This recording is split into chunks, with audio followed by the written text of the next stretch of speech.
City update ન્યૂઝમાં આપનું સ્વાગત છે।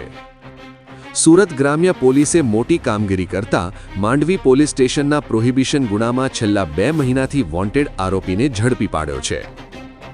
પોલીસ મહાનિરીક્ષક પ્રેમવીર સિંહ અને પોલીસ અધિક્ષક રાજેશ ગઢિયાના માર્ગદર્શન હેઠળ સુરત ગ્રામ્ય જિલ્લામાં નાસ્તા ફરતા આરોપીઓ સામે ખાસ અભિયાન હાથ ધરાયું છે।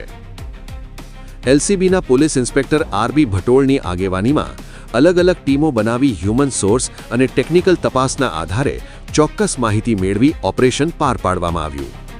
પોલીસે આરોપીને કાયદેસર કસ્ટડીમાં લઈને આગળની કાર્યવાહી શરૂ કરી છે।